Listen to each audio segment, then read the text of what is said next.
தேனி காலி ஆயிருச்சு. தேன் ஹனி இப்போ ஸ்டாக் இல்ல. அதனால தயவுசெய்து இப்போ யாரும் ஆர்டர் பண்ணாதீங்க. வாட்ஸ்அப்பில் ஏன்னா வீடியோ டிலீட் பண்ணிட்டேன். ஏன்னா வரிசையாக வாட்ஸ்அப்பில் மெசேஜ் வந்துட்டே இருக்குது ஹனி ஹனின்னு.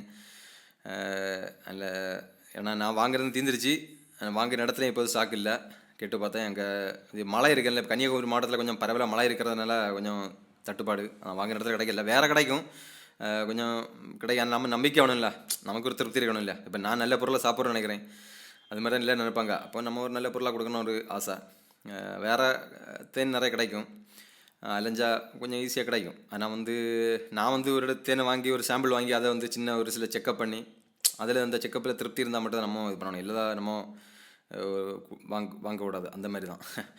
அதனால எனக்கு ஏதாவது இந்த வீடியோ போட்ட பிறகு நிறைய தேனி வியாபாரிகளை எனக்கு ஃபோன் பண்ணாங்க. எங்கள்கிட்ட நாங்கள் இவ்வளோ ரூபாய் தேன் தரோம், அவ்வளோ ரூபாய் தேன் தரோம், எவ்வளோ வேணும்னு சொல்லுங்கள், அப்படி இப்படி நிறைய இது பண்ணியிருந்தாங்க.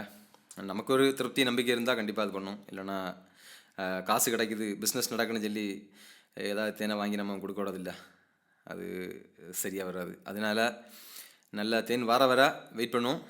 நிறைய பேர் கூகுள் பேல காசு போட்டுவிட்றீங்க. இனி தயவுசெய்து யாரும் போட்டு விடாதீங்க இப்போதைக்கு. நான் ரெண்டாவது இன்ஃபார்ம் பண்ணுறேன், அது வரை யாரும் காசு தான் போட்டு விடாதீங்க. அப்புறம் திருப்பி அனுப்ப வேண்டிய நிலைமை இருக்குது. தேன் வந்தவரை நான் இன்ஃபார்ம் பண்ணுறேன், இது பண்ணுங்கள். தேன் வாங்கி சப்போர்ட் பண்ண எல்லாருக்கும் மிகப்பெரிய நன்றி, ரொம்ப தேங்க்ஸு. உங்களோட மிகப்பெரிய சப்போர்ட்டு நிறைய இவ்வளோ என் கையில் இருந்த தேன் அவ்வளோ போயிடுச்சு. வெகு சீக்கிரமே தேன் வரும். வந்தவரை நான் இன்ஃபார்ம் பண்ணுறேன். நன்றி.